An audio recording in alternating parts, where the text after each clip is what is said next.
എല്ലാ കൂട്ടുകാർക്കും നല്ലൊരു രാത്രി ആശംസിച്ചുകൊണ്ട് മാമ്പഴത്തിന്റെ പുതിയ വീഡിയോയിലേക്ക് സ്വാഗതം. നമുക്ക് നേരെ നയനയുടെ ആദർശിന്റെ ഒക്കെ നാളത്തെ ഒരു അടിപൊളി പ്രമോ വിശേഷത്തിലേക്ക് അങ്ങോട്ട് പോയാലോ? നാളത്തെ പ്രമോ വിശേഷത്തെ കാണിച്ചിരിക്കുന്ന നയനെ കണ്ടെത്തുവാണ് മുത്തശ്ശനും മുത്തശ്ശിയും, അതിന്റെ വിശേഷങ്ങളും. അതോടൊപ്പം തന്നെ നയനെ കാണാതെ വന്നു കഴിഞ്ഞപ്പത്തിന് കനകയും ഗോവിന്ദനും കൂടെ അനന്തപുരിയിലേക്ക് എത്തുന്നുണ്ട്. അനന്തപുരിയിലേക്ക് എത്തിയിട്ടുണ്ട്. കനക എന്ത് ചെയ്യുവാണ്, അവിടെ പൊളിച്ചടുക്കുന്നുണ്ട്. അതിന്റെ വിശേഷങ്ങളൊക്കെയാണ് നാളെ നമ്മൾ കാണാൻ പോകുന്നു പറഞ്ഞിട്ടുണ്ടെങ്കിൽ. ഇന്ന് തന്നെ നമ്മൾ അവസാനം കണ്ടേന്ന് പറഞ്ഞിട്ടുണ്ടെങ്കിൽ നയനെ കാണാതെ വന്നു കഴിഞ്ഞപ്പോഴത്തേനും മുത്തശ്ശനും മുത്തശ്ശിയൊക്കെ ഭയങ്കര ആദ്യമായിപ്പോയി. ജാനയ്ക്കും ദേവേനയ്ക്ക് വലിയ മൈൻഡ് ഒന്നും ഇല്ലായിരുന്നു. അവള് വെറുതെ മനുഷ്യനെ മെനക്കെടുത്താനായിട്ട് എവിടെയോ പോയി ഇരിക്കുമെന്നൊരു ചിന്തയുണ്ടായിരുന്നുള്ളൂ. പോരാത്തിന് പിരിയേറ്റി കൊടുക്കാനായിട്ട് ജലജ ഉണ്ടായിരുന്നല്ലോ. ജലജ പറഞ്ഞു, ഇത് അവള് മനഃപൂർവ്വം നമുക്കിട്ട് പണി തന്ന ഏട്ടത്തി, നമ്മളെല്ലാരും ഒന്ന് ടെൻഷൻ അടിപ്പിക്കണം. അവൾ എവിടെയെങ്കിലും പോയി ഇരിക്കുന്നുണ്ടായിരിക്കും, കണ്ടു. നാളെ ആകുമ്പത്തേനും അവളെ പൊക്കിക്കൊണ്ട് ആദർശം കൂടെ വരുമെന്ന് പറയാം. ഈ സമയത്ത് ജലജയുടെ ഉള്ളിലുണ്ടായിരുന്ന ചിന്ത എന്ന് പറഞ്ഞിട്ടുണ്ടെങ്കിൽ, ഒരു കാരണവശാൽ അവൾ ഇനി വീട്ടിലേക്ക് തിരിച്ചു വരില്ല. എന്റെ ഭഗവാനെ, പോയ വഴിക്ക് പോയാൽ മതിയായിരുന്നു. അവള് പോവുകയാണെങ്കിൽ പിന്നെ ഒരുത്തിനും കൂടെ ഈ വീട്ടിൽ നിന്ന് ഇറക്കി വിട്ടാൽ മതി. അത് പിന്നെ എളുപ്പമുള്ള കാര്യമാണ്. ഒരു കുഞ്ഞു വയറ്റിലുണ്ട്, അല്ലെ പണ്ടേ അവളെ അടിച്ചിറക്കിയാണ്. അപ്പൊ ഈ രണ്ട് ശല്യങ്ങളും അങ്ങനെ ഒഴിവായി കിട്ടുമല്ലോ. അപ്പൊ ഇതിനെ കൊണ്ട് വേറെ കല്യാണം കഴിപ്പിക്കാം, എന്റെ ഭഗവാൻ എന്നൊക്കെ പറഞ്ഞ് പ്രാർത്ഥിക്കുവാണ് മനസ്സിൽ. ഈ സമയത്താണ് ജാനകി പറഞ്ഞു, എന്നാലും ഇത്ര സമയമൊന്നും നയനമോൾ ഒരിടത്തും പോയി ഇരിക്കത്തില്ല. അല്ലെങ്കിലും അവളുടെ വീട്ടിലേക്ക് ചെന്നില്ലെന്നല്ലേ പറഞ്ഞേ. ഇനിയിപ്പോ ഒരുപക്ഷെ അവൾക്ക് വല്ല അപകടം സംഭവിച്ചു കാണോ, വല്ലവരും വല്ല തട്ടിക്കൊണ്ടു പോയെന്നൊക്കെ ചോദിക്കുന്നുണ്ട്. മുത്തശ്ശനും അതായിരുന്നു ഏറ്റവും വലിയ ആദ്യം എന്ന് പറഞ്ഞിട്ടുണ്ടെങ്കിൽ. പിന്നീട് ഒരു സംശയം എന്ന് പറഞ്ഞാൽ ആദർശമായിട്ട് വഴക്കുണ്ടായി കാണുമോ. പിന്നീട് ജാനകിയോട് ചോദിക്കുന്നുണ്ട്, ജാനി നീ അടുക്കളയിൽ ഉണ്ടായിരുന്നല്ലോ, അവർ തമ്മിൽ എന്തെങ്കിലും ഒരു വഴക്കവും പ്രശ്നവും ഉണ്ടാകും നീ കണ്ടായിരുന്നു ചോദിക്കണം. ജാനകി പറഞ്ഞു, ഇല്ലച്ചാ, ഞാൻ ഇവിടെ ഉണ്ടായിരുന്നു. അവർ തമ്മിൽ ഒരു വഴക്കുണ്ടാവും നീ കണ്ടില്ല. അല്ലെങ്കിലും പൂജ കഴിഞ്ഞതിന് ശേഷം ഞാൻ നയനെ കണ്ടിട്ടേ ഇല്ല. പിന്നീട് ആദർശ് കയറി വന്ന് അന്വേഷിച്ചു കഴിഞ്ഞപ്പോഴാണ് ഞാൻ നയനെ കുറിച്ച് ഓർക്കം തന്നെയെന്ന് പറയണം. ഈ സമയത്ത് ഇതൊന്നും മൈൻഡ് ചെയ്യാൻ നവ്യ നല്ല കൂർക്കം വലിച്ചു കിടന്ന് ഉറങ്ങുവാണ്. നവ്യന് ഇതൊന്നും ബാധിക്കുന്ന കാര്യമില്ല. ആർക്ക് എന്ത് സംഭവിച്ചെന്ന് കുഴപ്പമില്ല, തന്റെ കാര്യങ്ങളെല്ലാം ഭംഗിയായിട്ട് നടക്കണം. നവ്യനെ കാണാതെ പോയി കഴിഞ്ഞപ്പോഴത്തേനും നയന് നിലത്തെങ്ങും അല്ല നിന്നേ. നയന എന്ത് ചെയ്യുവാണ്, പൊട്ടിക്കരഞ്ഞുകൊണ്ട് ഓടി നടക്കും ഏത് അന്വേഷിച്ച്. പക്ഷെ നവ്യ അങ്ങനെയല്ല, നവ്യക്ക് ആ സ്നേഹമില്ലല്ലോ. അവൾക്ക് എന്ത് പറ്റിയാലും തനിക്ക് അത്ര നല്ലത്, അന്ന് രക്ഷപ്പെട്ടല്ലോ എന്ന് ഓർത്തിരിക്കുന്ന വ്യക്തിയാണ് നവ്യ എന്ന് പറഞ്ഞിട്ടുണ്ടെങ്കിൽ. ഈ ഉറക്കം കണ്ടു കഴിഞ്ഞപ്പോഴത്തേനും ജാനയ്ക്ക് നല്ല ദേഷ്യം വന്നു. ചേച്ചി പറഞ്ഞു, പൊരുത്തി കിടക്കുന്ന ഉറക്കം കണ്ടില്ലേ, ചേച്ചിയാണ് പോലും ഒരു കൂസലും ഇല്ലാന്ന് പറയാണ്. മുത്തശ്ശോട് ചിലപ്പോൾ ക്ഷീണം കാണും മോൾക്ക്, വയറ്റിലൊരു കുഞ്ഞുമായിട്ട് ഇരിക്കുന്നതല്ലെന്ന് വേണം. ക്ഷീണം ഒഴിവക്ക് നല്ല കഥയായിപ്പോയി. ഇവള് നല്ല പയറുമണി വരെ ഓടിച്ചാടി കിടക്കുന്നേ, നമ്മളെക്കാളും നല്ല ഊർജ്ജസ്വലതയായിട്ടാ നടക്കുന്ന. നടപ്പ് കണ്ടിട്ടുണ്ടെങ്കിൽ വയറ്റിലൊരു കുഞ്ഞു പോലും ഉണ്ടോ സംശയമെന്ന് പറയണം. മുത്തശ്ശൻ പറഞ്ഞു, എന്താ നിങ്ങൾ ഇങ്ങനെ ഒരാളെ കാണാതെ പോയിട്ട് ഇവിടെ ആകെപ്പാട് ടെൻഷൻ അടിച്ചിരിക്കുക, അപ്പോഴാണ് നിങ്ങൾ അങ്ങോട്ടും ഇങ്ങോട്ടും പരസ്പരം ഓരോന്ന് പറഞ്ഞ് ഇരിക്കുന്നതെന്ന് ചോദിക്കുകയാണ്. പിന്നീട് ജലജയൊന്നും മിണ്ടിയില്ല. ജലജയ്ക്ക് അവസാനം ആക്കിയത് മുത്തശ്ശൻ കൊടുത്തു. ഇനി നീ എന്തേലും പറഞ്ഞിട്ടുണ്ടെങ്കിലുണ്ടല്ലോ, ആകെപ്പാടെ മനുഷ്യനെ സങ്കടപ്പെട്ടിരിക്കുന്ന സമയം, ഞാൻ പിന്നെ മേലും കീഴും നോക്കില്ല എന്ന് പറയാണ്. പിന്നീട് കാണിക്കുന്നത് ആദർശം ഇങ്ങനെ അതിലൂടെ എല്ലാം അലഞ്ഞു തിരിയുന്നുണ്ട്. പക്ഷെ ഒരിടത്ത് നയനെ കണ്ടെത്താൻ പറ്റിയില്ല. ഇനിയിപ്പോ എവിടെ ചെന്ന് അന്വേഷിക്കാനാ, ഒരിടത്തും അന്വേഷിക്കാനില്ല. അവസാനം അനി തിരിച്ച് വീട്ടിലേക്ക് വരുന്നുണ്ട്. ആദ്യം അനിയെ വരുന്നേ. അനി വന്നു കഴിഞ്ഞപ്പോ തന്നെ അനിയോട് മുത്തശ്ശൻ ഓടിച്ചെന്ന്, എന്താ മോനെ എന്തെങ്കിലും വിവരം കിട്ടിയെന്ന് ചോദിക്കണം. അപ്പത്തേനും നേരം വെളുത്തു. രാത്രി മൊത്തം എല്ലാവരും അന്വേഷിക്കുമായിരുന്നു, ഒരു വിവരവും കിട്ടിയില്ല. എന്തെങ്കിലും വിവരം കിട്ടിയോ മോനെ നിൽക്കുക. ഇല്ല മുത്തശ്ശ, അവിടെ എല്ലാം ഞങ്ങൾ അന്വേഷിക്കാൻ പറ്റുന്നത്രോ അന്വേഷിച്ചു, ഒരു വിവരം കിട്ടിയില്ലെന്ന് പറയണം. പിന്നീട് ജയനും ആദർശവും ഒക്കെ പുറകെ വരുന്നുണ്ട്. അവസാനം അബിയും വന്നു. അവരുടെ എല്ലാവരും കൂടെ വന്നു കഴിഞ്ഞപ്പോൾ അവരുടെ മുഖം കണ്ടപ്പോഴേ മനസ്സിലായി നയനെ ഒരിടത്തും കണ്ടില്ല എന്ന്. മുത്തശ്ശന് മനസ്സിലായി ഇനിയിപ്പോൾ ഇങ്ങനെ ഇരുന്നിട്ട് കാര്യമില്ല. ആദർശം വന്നിട്ട് പറഞ്ഞു, ഞങ്ങൾ അന്വേഷിക്കാവുന്നതിന്റെ മാക്സിമം അന്വേഷിച്ചു, ഒരിടത്തും കണ്ടില്ല എന്ന് പറയണം. മുത്തശ്ശി ഒന്ന് വീണ്ടും ചോദിച്ചു, മോനെ ആദർശേ, അല്ല നീയുമായിട്ട് എന്തേലും വഴക്കുണ്ടായോ? ഒരു കാരണമില്ലാതെ നയനെ ഇവിടെ നിന്ന് ഇറങ്ങിപ്പോയില്ല എന്ന് പറയുന്നുണ്ട്. ആദർശ ആണയിട്ട് പറഞ്ഞു, മുത്തശ്ശി ഞാൻ അവളുമായിട്ട് ഒരു വഴക്കും ഉണ്ടായിട്ടില്ല. നിങ്ങളെ കണ്ടല്ലേ ഞാൻ എത്ര സ്നേഹത്തോടെ അവളോട് പെരുമാറിയിരുന്നെന്ന്. പിന്നെ അവൾ എന്താ ഇങ്ങനെ ചെയ്തതെന്ന് എനിക്ക് അറിയില്ല എന്ന് പറയണം. ആദർശം ഇനിയിപ്പം നോക്കിയും കണ്ടു ഇരുന്നിട്ട് കാര്യമില്ല, എത്രയും പെട്ടെന്ന് പോലീസ് കംപ്ലൈന്റ് കൊടുക്കണം, നേരം വെളുത്തല്ലോ. മുത്തശ്ശൻ പറഞ്ഞു, ശരിയാ പറഞ്ഞ, ഇനിയിപ്പൊ നമ്മളിങ്ങനെ ആലോചിച്ചിരുന്നിട്ട് കാര്യമില്ലെന്ന് പറയണം. ഈ സമയത്താണ് അങ്ങോട്ട് കനക വരുന്നത്. കനകയും കൂടെ ഗോവിന്ദനും കൂടെ ഉണ്ട്. കനക അലമുറ ഇട്ടോണ്ടാ കയറി വരുന്നേ. നയനമോളെന്ന് വിളിച്ചോണ്ട് വന്നപടി നയനെ വിളിക്കുകയാണ്. നയനെ അവളുടെയിലും ഉണ്ടോ വിളിയാക്കാനായിട്ട്. അവസാനം നേരെ മുത്തശ്ശന്റെ അടുത്തേക്ക് ഇല്ലോണം. എന്നിട്ട് ചോദിച്ചു, നയനെ എവിടെയെന്ന് ചോദിക്കുകയാണ്. മുത്തശ്ശനൊന്നും മിണ്ടില്ല. പിന്നീട് ആദർശിന്റെ അടുത്തേക്ക് ഒന്ന് ചോദിക്കുന്നുണ്ട്. ആദർശിന് വല്ല ഉത്തരം പറയാനുണ്ടോ?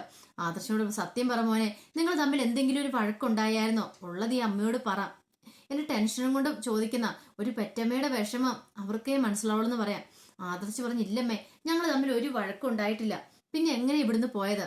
മുമ്പ് എനിക്ക് അറിയാവുന്ന കാര്യമാണ് മഴയത്തിറക്കി നിർത്തിയതൊക്കെ. അന്ന് ഞാൻ രാത്രി വന്ന് കണ്ടോണ്ടാ എന്റെ മോളെ അകത്ത് കയറിയത്. അങ്ങനെ എന്തെങ്കിലും സംഭവിച്ചോ, അതോ നിങ്ങൾ മറച്ചു വെക്കുന്നതാണെന്ന് ചോദിക്കണം. അങ്ങനെയൊന്നും ഉണ്ടായിട്ടില്ലെന്ന് പറഞ്ഞാലും അതും കൊണ്ട് കനയ്ക്ക് വിശ്വാസം വന്നില്ല.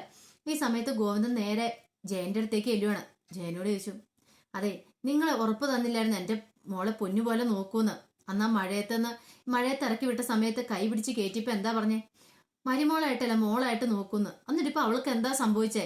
അവളെക്കുറിച്ച് ഒരു വിവരവും ഇല്ലല്ലോ. നിങ്ങൾ എല്ലാരും കൂടെ അവളെ എന്ത് ചെയ്തെന്ന് ചോദിക്കണം. ആദർശന്റെ അച്ഛൻ പറഞ്ഞു, ഞാൻ പറയുന്നൊന്ന് കേൾക്ക്. ഇവിടെ ആർക്കും ഒരു അറിവില്ല അവൾ എങ്ങോട്ടാ പോയെന്ന്, എന്താ സംഭവിച്ചെന്നൊക്കെ. ഇങ്ങനെ കനക നോക്കുമ്പോ നവ്യ അവിടെ പോത്ത് പോലെ അവിടെ ഉറങ്ങുന്നുണ്ട്. പെട്ടെന്ന് നവ്യയുടെ അടുത്ത് ചെന്നിട്ട് നവ്യേനെ അങ്ങോട്ട് കുലുക്കി വിളിക്കുകയാണ്. എഴുന്നേക്കാൻ പറഞ്ഞുണ്ട്. നവ്യ എഴുന്നേറ്റു. അപ്പൊ തൊട്ട് മുന്നേ അമ്മ, എടി നിനക്ക് എങ്ങനെ ഉറങ്ങാൻ സാധിക്കുന്നു? നിന്റെ ചോരേനെ തന്നെയല്ല കാണാതെ പോയേക്കുന്നേ, എന്നിട്ട് ഒരു കൂസലില്ലാതെ ഉറങ്ങുന്ന ഉറക്കം കണ്ടില്ലേന്ന് ചോദിക്കണം. അമ്മേ, ഞാനത് ക്ഷീണം കാണും. കൂടുതലൊന്നും പറയണ്ട, അല്ലെങ്കിലും നിന്നിൽ നിന്നൊക്കെ ഇത്രയൊക്കെ പ്രതീക്ഷ മതി. നിന്നെ കാണാതെ പോയ സമയത്ത് അവൾ ഭ്രാന്ത് പിടിച്ച പോലെ ഇനി അന്വേഷിച്ച് നടക്കുമായിരുന്നു. അതിന്റെ നാലിലൊന്ന് സ്നേഹമെങ്കിലും നിനക്ക് കൊണ്ടോടി. കൂടപ്പുറപ്പാന്നും പറഞ്ഞിരിക്കുന്നു. പറഞ്ഞിട്ട് കാര്യമില്ല, നിന്നെ ഇങ്ങനെ സ്നേഹിച്ച് കൊഞ്ചി വഷളാക്കി വിട്ടോളം ഞാനാ. എന്റെ നയനമോളുടെ നാലിലൊന്ന് സ്നേഹം പോലും നിനക്ക് ഞങ്ങളോട് ആരോടും ഇല്ലല്ലോ എന്ന് പറയണം. നബി പറഞ്ഞു, ഞാൻ എന്ത് ചെയ്യാനമ്മേ? അവളെ കാണാതെ പോയേന്. പെട്ടെന്ന് ചോദിച്ചു, ഈ കുടുംബത്തിൽ എന്തേലും വഴക്കുണ്ടായോ? നീ സത്യം എന്നോട് പറയാളെന്ന് പറയണം. നബി പറഞ്ഞു, ഒരു വഴക്കം ഉണ്ടായിട്ടില്ലമ്മേ. ഒരു വഴക്കുണ്ടാതെ അവള് പോകത്തില്ല, നിനക്കറിയാം, നീ മറച്ചു വെക്കുന്നെന്ന് പറയണം. അവസാനം ആണയിട്ട് പറഞ്ഞു ഒരു വഴക്കം ഉണ്ടായിട്ടില്ലെന്നൊക്കെ. ഇത് കേട്ട് കഴിഞ്ഞപ്പത്തിന് കനയ്ക്ക് പിന്നെ സങ്കടമായി. പിന്നെ അവൾ എങ്ങോട്ട് പോവാനാ? എന്തേലും ഒരു പ്രശ്നം ഉണ്ടാതെ ഒരു പെണ്ണ് ഒരു കാരണവശാലും വീട് വിട്ട് ഇറങ്ങിപ്പോയില്ല. ഇനിയിപ്പോൾ അവൾക്ക് വല്ല അപകടം സംഭവിച്ചോന്നൊക്കെ ഒരു ചിന്തയായിപ്പോയി അവസാനം വന്നപ്പോഴത്തേനും. ഇതിന് ശേഷം എന്ന് പറഞ്ഞിട്ടുണ്ടെങ്കിൽ കനക നേരെ ദേവേന്റെ അടുത്തേക്ക് ചെല്ലുന്നുണ്ട്. എന്നിട്ട് ചോദിച്ചാൽ, നിങ്ങൾ ഇതുവരെയായിട്ടും എൻ്റെ ഒരു മരുമോളായിട്ട് പോലും അംഗീകരിച്ചിട്ടില്ലായിരുന്നു. പക്ഷെ ഇപ്പോഴങ്ങനെയല്ല, നിങ്ങൾ അവളോട് ഇച്ചിരി സ്നേഹമൊക്കെ കാണിക്കുന്നുണ്ടെന്ന് അവളിനോട് ഒന്ന് പറഞ്ഞായിരുന്നു. ആ ഒരു സ്നേഹം വെച്ച് പറയുക, നിങ്ങൾക്ക് വല്ല അറിവുണ്ടോ അവൾ എങ്ങോട്ടാ പോയെന്ന് എന്തെങ്കിലും തുറന്നു പറയണം. അവസാനം ദേവേനെ കൈമർത്തി അറിയില്ലെന്നും പറഞ്ഞുകൊണ്ട്. ഇത് കേട്ട് ജലജ അവിടെ നിൽക്കുന്നുണ്ടായിരുന്നു. ജലജ പറഞ്ഞു, കുറെ സമയമല്ലോ നിങ്ങൾ വന്നിട്ട് ഇങ്ങനെ ചോദിക്കുന്നേ, ഞങ്ങൾ എന്നെ അവളെ ഒളിപ്പിച്ചു വെച്ചിട്ട് കണ്ടില്ലെന്ന് പറയുന്നതാണോ? അല്ലെങ്കിലും ഈ പാതിരാത്രിക്ക് അവളെ ഈ വീട്ടിൽ നിന്ന് ഇറക്കി വിട്ട് ഞങ്ങൾക്ക് എന്ത് കിട്ടാനെന്നൊക്കെ ചോദിക്കണം. ജലജ ഭയങ്കര ചൂടാവണം കനകയോട്. കനക ആകെപ്പാടെ തലയ്ക്ക് പ്രാന്തൊരു സമനില തെറ്റിയ പോലെ നിൽക്കുമായിരുന്നു. കനക വിട്ടുകൊടുത്തോ? പിന്നെ ജലജയും കനകയും അവിടെ കിടന്ന് പൊരിഞ്ഞ അടിയായി. കനക പറഞ്ഞു, എനിക്കറിയാം നിങ്ങളുടെ സ്വഭാവം പണ്ട് ഇങ്ങനെയാന്നുള്ള കാര്യം. ജലജ പറഞ്ഞു, കൂടുതൽ നീ ഇവിടെ കിടന്ന് പറയാതെ ഇറങ്ങിപ്പോവാൻ നോക്ക്. നിന്റെ മോളെ ഞങ്ങൾ ഒന്നും ചെയ്തിട്ടില്ല.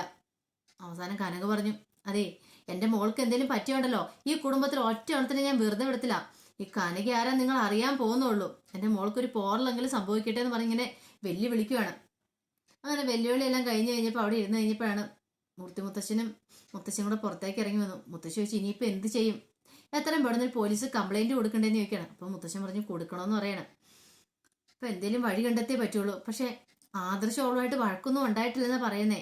പിന്നെ എങ്ങോട്ട് പോയി? അവരിങ്ങനെ കൺഫ്യൂഷൻ അടിച്ച് ഇരിക്കുന്ന സമയത്താണ് അമ്പലത്തിൽ നിന്ന് പൂജാരി വിളിക്കുന്നത്. പൂജാരി വിളിച്ചിട്ട് മുത്തശ്ശനോട് കാര്യങ്ങളൊക്കെ പറയാണ്. ഇത് കേട്ടത് മുത്തശ്ശൻ പറഞ്ഞു, നമുക്ക് പെട്ടെന്ന് ഒരു സ്ഥലം വരെ പോകണമെന്ന് പറയാം. എങ്ങോട്ട്? ക്ഷേത്രത്തിൽ വരെ പോകണം. ക്ഷേത്രത്തിലോ? അതെന്താ ഇപ്പൊ ക്ഷേത്രത്തിലേക്ക്? നയനെ കുറിച്ചൊരു വിവരം കിട്ടിയിട്ടുണ്ടെന്ന് പറയണേ. വിവരം എവിടെ? ഇപ്പൊ തക്കാലം ആരും ഇവിടെ അറിയണ്ട. നമ്മൾ അമ്പലത്തിൽ പോയി പ്രാർത്ഥിക്കാൻ പോകുന്നു പറഞ്ഞാൽ മാത്രം മതി. ഈ കുടുംബത്തിൽ ആരും അറിഞ്ഞിട്ടുണ്ടെങ്കിൽ പിന്നെ ഇപ്പൊ എല്ലാരും കോടിക്കറിച്ച് അങ്ങോട്ട് ചെല്ലും. ഒരു പക്ഷെ നയനമോൾ ഏത് അവസ്ഥയിലാണ് ഇരിക്കുന്നത് നമുക്ക് പറയാൻ പറ്റില്ല. ക്ഷേത്രത്തിലാണെങ്കിൽ പോലും അവൾക്ക് എന്ത് സംഭവിച്ചെന്നും അറിയത്തില്ല. നമുക്ക് രണ്ടുപേർക്കും പോയി കാര്യത്തിന്റെ നിജസ്ഥിതി അറിഞ്ഞിട്ട് ബാക്കി എല്ലാവരും അറിയിച്ചാൽ മതി എന്ന് പറയണം. അങ്ങനെ മുത്തശ്ശനും മുത്തശ്ശിയും കൂടെ ക്ഷേത്രത്തിലേക്ക് പോവാണ്. ക്ഷേത്രത്തിൽ ചെന്ന് കഴിഞ്ഞപ്പോൾ നയനൊരു തൂണെ ചാരിന്ന് ഉറങ്ങുന്ന കണ്ടത്. ഇത് കണ്ടു കഴിഞ്ഞപ്പോഴത്തേനും മുത്തച്ഛനും മുത്തച്ഛനും ഭയങ്കര സങ്കടമായിപ്പോയി. കാരണം ഇവിടെ എന്തിനാ ഈ ക്ഷേത്രത്തിൽ വന്നിരുന്നേന്നൊക്കെ ഒരു ചിന്ത ഉണ്ടാകുന്നുണ്ട് അവരുടെ അടുത്ത്. പിന്നീട് അവരങ്ങോട്ട് ചെന്നിട്ട് നയനോട് ചോദിക്കുന്നുണ്ട്, എന്ത് പറ്റുമോളെ, എന്തിനാ നീ വീട്ടിൽ നിന്ന് ഇറങ്ങി പോന്നേന്നൊക്കെ ചോദിക്കുകയാണ്. അവസാനം നയനെ സത്യങ്ങളൊക്കെ തുറന്നു പറയാണ്. മുത്തശ്ശന്റെ കയ്യിൽ ആ എഴുത്തൊക്കെ എടുത്ത് കൊടുക്കുന്നുണ്ട്. അതിന്റെ വിശേഷങ്ങളൊക്കെ നാളെ കാണാൻ പോകുന്നു പറഞ്ഞിട്ടുണ്ടെങ്കിൽ ആ വിശേഷങ്ങൾക്കായി നമുക്ക് എല്ലാവർക്കും കാത്തിരിക്കാം കേട്ടോ. ഇതിന്റെ ബാക്കി വിശേഷങ്ങൾ നെക്സ്റ്റ് വീക്ക് പ്രൊമോ എന്നും പറഞ്ഞ് ഞാൻ ഉച്ചയ്ക്ക് ഇട്ടിട്ടുണ്ടായിരുന്നു കേട്ടോ. അപ്പൊ അത് കയറി കണ്ടാൽ അറിയാം ബാക്കി കുറെ കാര്യങ്ങളൊക്കെ എന്താ സംഭവിച്ചെന്നുള്ളത് കേട്ടോ. അപ്പൊ അതൊക്കെ എല്ലാവരും മറക്കാതെ കയറി കാണണം കേട്ടോ. ഇഷ്ടപ്പെടുമെന്ന് ലൈക്ക് ചെയ്യാൻ കൂടി ചെയ്യണം കേട്ടോ. ആദ്യമായിട്ട് കാണുന്നവരാണെങ്കിൽ സബ്സ്ക്രൈബ് ചെയ്യാൻ കൂടെ മറക്കരുത് കേട്ടോ. അപ്പോൾ ഒരിക്കൽ കൂടി എല്ലാവർക്കും നല്ലൊരു രാത്രി ആശംസിച്ചുകൊണ്ട് നിർത്തുന്നു. നന്ദി.